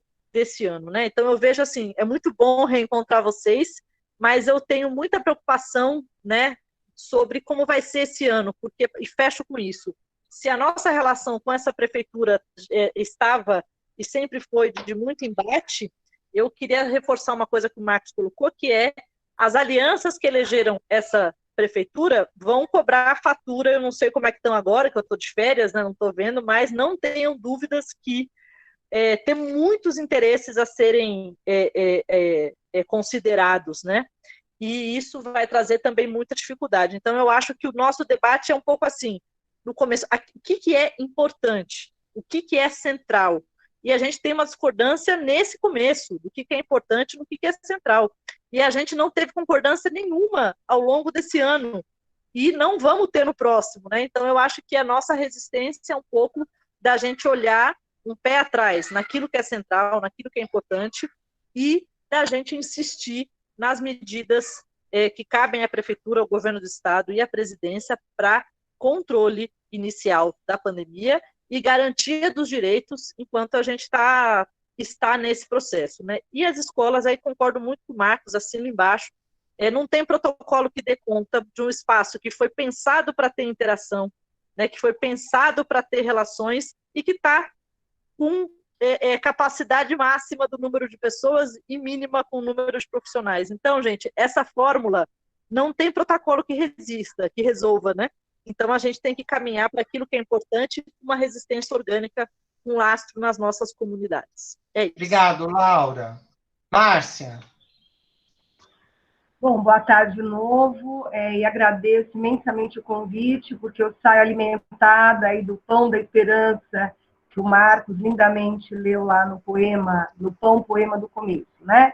Eu milito em vários espaços, mas, para ser breve, eu acabei me colocando para falar quando o Mário Luiz, companheiro aqui da Capela de Socorro, fez a fala em relação à alimentação. Eu represento o Conselho de Alimentação Escolar e foi uma luta muito forte esse ano para que se garantisse a alimentação escolar no estado de São Paulo. Eu não sei se todos sabem, mas ela foi garantida por lei, né? A Lei 13.987, lá de 7 de abril de 2020, ela veio para dizer que o PNAE tinha que ser cumprido. São Paulo optou por dar o cartão alimentação, né, o cartão merenda, mas o Conselho entendia, o Conselho juntamente com outros coletivos, o próprio Cresce, o Comusan, né, da Segurança Alimentar, o Fórum Soberania da Alimentação, né, Nutricional e Saudável, enfim. E, infelizmente, chegamos ao meio do ano com a proposta de trazer esses alimentos para as crianças, para os jovens, para os adultos, né, a Iraci tem brigado para que o MOVA também conquiste esse direito, só que a Secretaria não deu conta de fazer, porque essas chamadas públicas até estão ainda sendo feitas, e será entregue agora, no início de fevereiro, né? Então, perdemos todo um ano, e as pesquisas mostram, o doutor Jorge, que é médico, sabe disso, né? A alimentação, ela é fundamental para fortalecer a imunidade, para garantir que essa criança consiga aprender, né? Viver bem, viver feliz, e é direito. Simplesmente o nosso programa de alimentação escolar, que é um dos mais lindos do mundo, ele é um direito. Então, para ser bem breve, é isso que eu queria trazer para contribuir.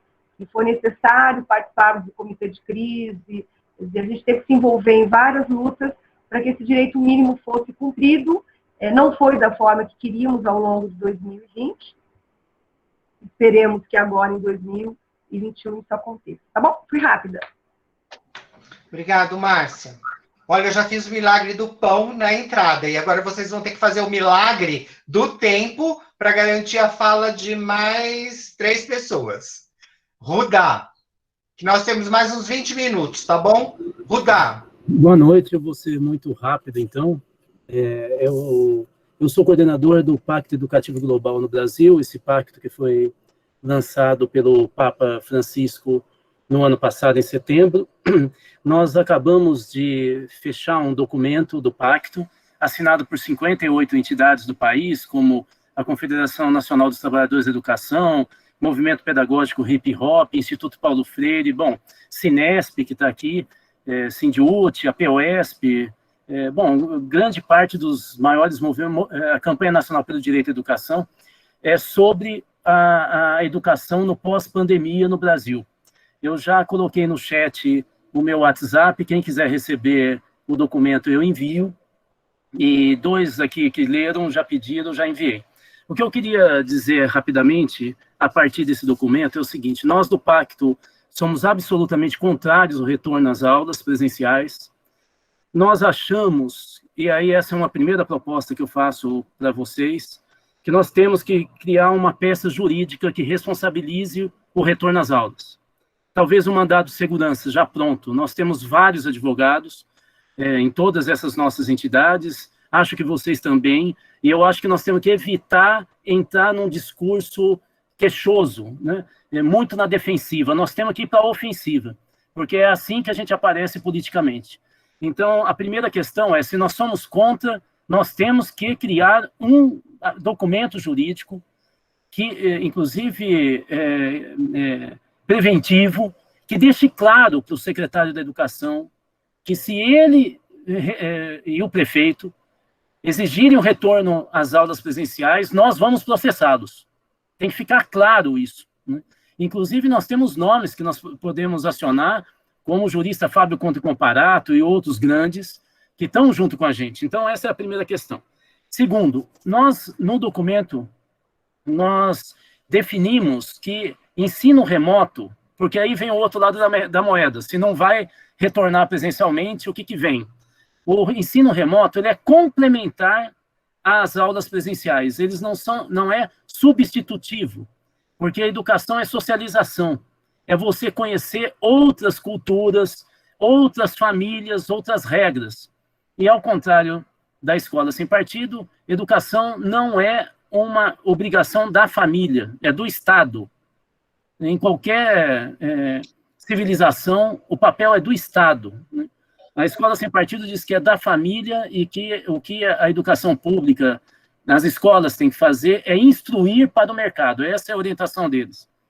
Então, a nossa questão é, nós precisamos elaborar uma proposta em que a gente pense pedagogicamente, nós somos freirianos como vocês, e que a gente pense pedagogicamente o que pode ser a socialização das nossas crianças e adolescentes no período pandêmico. E a terceira e última questão que eu queria levantar é que é fundamental que a gente elabore juntos, nós estamos elaborando e gostaríamos de estar junto com vocês nessa empreitada, um documento sobre a pós-pandemia, sobre o retorno às aulas, porque nossas crianças e adolescentes estarão enfrentando um processo depressivo fortíssimo em suas famílias, de pais perdendo emprego, perdendo renda. Só agora, com o fim do auxílio emergencial, são 32 bilhões de reais que não entram mais nas famílias de baixa renda por mês. 32 bi. Né? Nós temos uma pesquisa feita pelo Conselho Nacional de Juventude, muito importante, sobre o impacto da pandemia e do ensino remoto sobre a vida de 33 mil jovens. É a maior pesquisa com adolescentes e jovens feita no Brasil de 15 a 29 anos. Vale a pena consultar. Então, terminando, é fundamental que a gente pense no cuidado com o professor, no cuidado com os alunos, e os dados que nós temos hoje, de todos, dos SEBs, de todos os pesquisadores da Fiocruz, de dados, inclusive, do exterior, como da Inglaterra, revelam que, embora as crianças tenham menor índice de sintoma, eles são os principais vetores de contaminação. No mundo, está subindo a contaminação entre adolescentes no ensino médio no mundo. E é bom que a gente comece a divulgar esses dados, porque a população brasileira está, evidentemente, num clima de fuga para o futuro. Como não vê nenhuma solução, cria um mundo mágico para poder, por exemplo, seus filhos saírem de casa e ir para uma escola como se não fosse se contaminar, porque, afinal, o vírus tem alguma moral que não atinge criança, né? Essa é a ideia da fuga, né? Bom, era isso que eu queria falar, espero ter ficado dentro dos 2 minutos. Obrigado. Obrigado. Selma Rocha.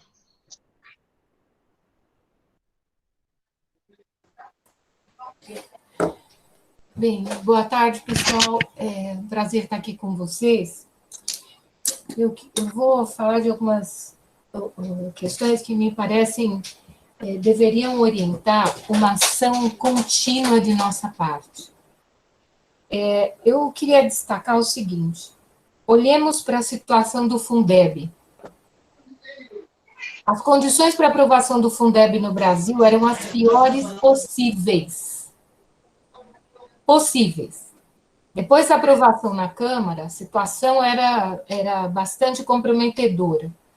E nós conseguimos salvar 16 bilhões para a educação pública no Brasil. Então, o que eu quero dizer é que nós precisamos ter uma sistematicidade no nosso trabalho que envolve as redes, mas envolve a sociedade também.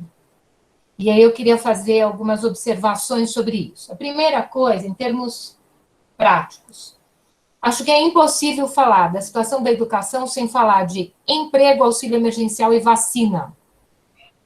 Nós precisamos falar disso em alto e bom tom, na minha opinião. Desse combinado. Há responsabilidades aí, obviamente, que são do governo federal, mas há responsabilidades que são do governo municipal. E é preciso cobrar ações. A outra coisa é a discussão da vacina para os profissionais da educação. Esse é um debate que está acontecendo em outros estados. A governadora Fátima Bezerra levantou isso lá em Natal, e, na minha opinião, isso é uma questão que precisa ser pensada. A vacina, o calendário da vacina envolvendo os profissionais da saúde, envolvendo os idosos e envolvendo os profissionais da educação. Porque é impossível pensar em retorno às aulas, por tudo que já foi dito aqui, sem que nós tenhamos, de fato, a proteção dos professores e a proteção dos idosos, para efeito das atividades educacionais estrito sensu. A outra coisa que eu quero levantar é o seguinte: não adianta tapar o sol com a peneira.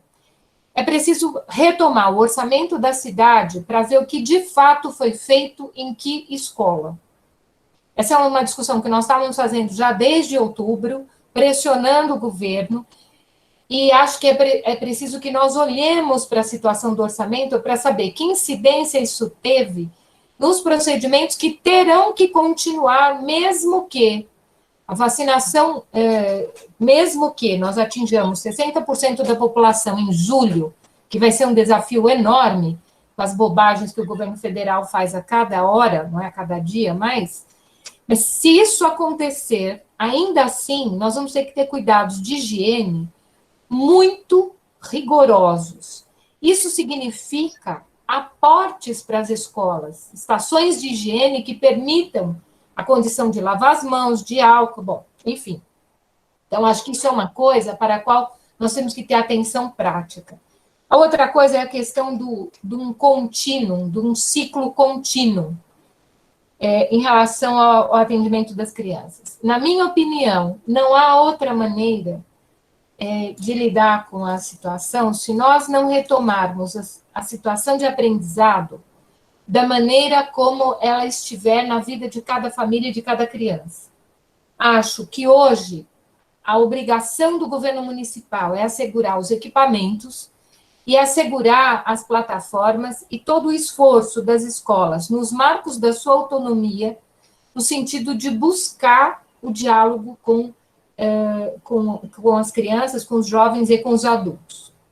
E acho que o retorno deve supor. Acho que o Conselho Municipal tem que votar isso. Antes da Rose Neubauer assumir, nós estávamos discutindo já essa perspectiva em fevereiro do ano passado, que nós tínhamos que abrir a perspectiva de um ciclo alongado, que não é só um problema formal, junto com o ciclo alongado, um conjunto de iniciativas pedagógicas que se combinem no tempo e no espaço para lidar com as diferenças de situação familiar, cultural, de acesso ao conhecimento que essas crianças e os jovens viveram. Há pessoas que perderam a família inteira. Então, não adianta fazer recuperação paralela. Vai recuperar o quê? Com gente que não participou do processo, que não conhece o PPP da escola, enfim, o que muita gente aqui já sabe. Acho que a questão do ciclo é uma batalha que tem que ser travada no Conselho Municipal de Educação e com a Secretaria de Educação. Por fim, eu acho que é muito importante que nós travemos uma conversa pública com a imprensa, com os órgãos de comunicação, além do que o Rudá falou sobre a ação judicial, que eu acho muito preciso, tem que ter ação política com as famílias e tem que conversar com a sociedade para dizer por que nós somos contra e a favor do que nós somos. Para questionar o município e para questionar o Estado também. Porque o que está acontecendo no governo do Estado, nas escolas estaduais, é muito sério. E ninguém vai assumir responsabilidade pelas vidas que forem perdidas. Então, tem que ser muito radical, é não e acabou. Nós temos que processar quem insistir nessa tese e apontar uma perspectiva que não é a do Paraná. Eu estou terminando, não é o momento de discutir isso agora, mas vale a pena que o coletivo olhe para a situação do Paraná, que é gravíssima. O que eles estão fazendo? Tem uma plataforma, e quem não alcança os objetivos previstos de conteúdo para a plataforma é punido. Os professores estão se enchendo de ansiolítico, de remédios para dar conta daquela realidade. Não é difícil que, especialmente no caso do governo do Estado, a gente chegue perto dessa realidade. Então, acho eu que nós temos que fazer um esforço grande de dizer o que nós queremos, não é isso, é o quê? E abrir o debate público, reunir os coletivos, reunir os sindicatos, reunir todas as forças sociais da educação na cidade de São Paulo e tornar claro aquilo que nós pensamos, aquilo que nós entendamos que pode ser alternativa ao que está sendo feito. Eu acho que nós estamos no momento em que a alternativa tem que ser posta na mesa, para deixar clara a incompetência, tanto da direção da educação no governo municipal, que piorou, não há o que dizer, né? É óbvio, e, ao mesmo tempo, aquilo que, no meu entendimento, diz respeito ao governo do Estado. O Dória está se escondendo atrás da polêmica da vacina e deixando de lado aspectos fundamentais em relação à geração de emprego, à questão do auxílio assistencial e em relação a uma política educacional que assegure os interesses e os direitos das crianças, dos jovens e dos adultos. Então, desculpe se eu falei muito, mas acho que tem que ter uma estratégia muito intensa e firme de diálogo público para a gente sair da bolha, viu? Acho que nós temos que pensar isso num planejamento, numa coisa com mais tempo, mas, de qualquer forma, esse contato hoje já foi uma possibilidade grande de conversa para a gente aquecer os motores nesse início aqui de ano tão difícil. Obrigada, gente. Desculpe se eu passei. Imagina, obrigado você, Selma. E agora, fechando essa etapa aqui de rodadas de inscrição, o Marcos Manuel. Gente, boa tarde, boa noite já, né, para todas e todos. Bom ano, boas lutas. Queria muito parabenizar o coletivo Paulo Freire, todo mundo aqui por essa reunião, né? O ano que começa com uma reunião como essa é um ano que promete, né? Essa é uma reunião forte numericamente e forte politicamente, né? Agradecer muito a Olga aí pelo convite. Eu sou Marcos Manuel e sou diretor de uma escola da prefeitura, o MEMEI, aqui na região de Santo Amaro, na região do Jabaquara, na verdade, na DRE Santo Amaro. Queria, antes de fazer uma proposta, né, também na linha da Selma, do Rudá, dar um quadro de como está a escola, né, porque eu estou na escola desde o dia 4, desde a semana passada, então eu não estou de férias, e acho que é importante trazer esse dado de realidade para o debate, né, porque às vezes a gente, como está de férias, ou tem muita gente que está afastado da rede, então acho que esse é um elemento importante, porque ele ajuda na análise e depois nos encaminhamentos. Então, as escolas hoje, na prefeitura, estão já com mais gente circulando do que estavam em dezembro, do que estavam em novembro e daí por diante. Seja por conta do processo de rematrícula, seja por conta do processo das novas matrículas, seja por conta de uma procura cada vez maior de familiares para saber sobre o retorno. Então, a gente percebe a cada dia assim, um crescente da circulação de pessoas na escola. Além disso, a prefeitura retomou os contratos, retomou o contrato de alimentação. Então, as funcionárias da cozinha que haviam sido dispensadas no início da pandemia foram recontratadas e começaram a chegar nas escolas hoje, todas elas, e retomou também o contrato de entrega dos alimentos. Então, há previsão já de que essa semana que vem, comece a chegar novamente merendão, feira, etc., nas escolas. E a outra coisa, que eu acho que é um dado de realidade importante também, é que da virada do ano para agora, a prefeitura, a SME, pegou o recurso que ela não conseguiu, essa é a nossa leitura, né, que ela não conseguiu gastar e encaminhou para as escolas. Tem escola nossa, EMF, que recebeu de PTRF R$200 mil, no dia 29 de dezembro. A escola onde eu sou diretor é uma EMEI, e ela recebe por ano 35, 36 mil reais de PTRF. Em dezembro, agora, recebeu 170 mil reais de PTRF. Então, é o equivalente a 6 anos, praticamente 6 anos de repasse, a escola recebeu de uma vez só. Eu estou dizendo tudo isso para dar um dado de realidade de que a prefeitura está construindo uma narrativa de que a narrativa de que, olha, os contratos foram retomados, as adequações foram feitas, as escolas receberam o dinheiro necessário para fazer a manutenção, para fazer as adequações, para fazer tudo.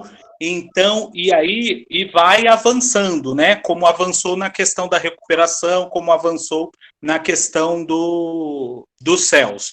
Então, esses elementos eles estão colocados já.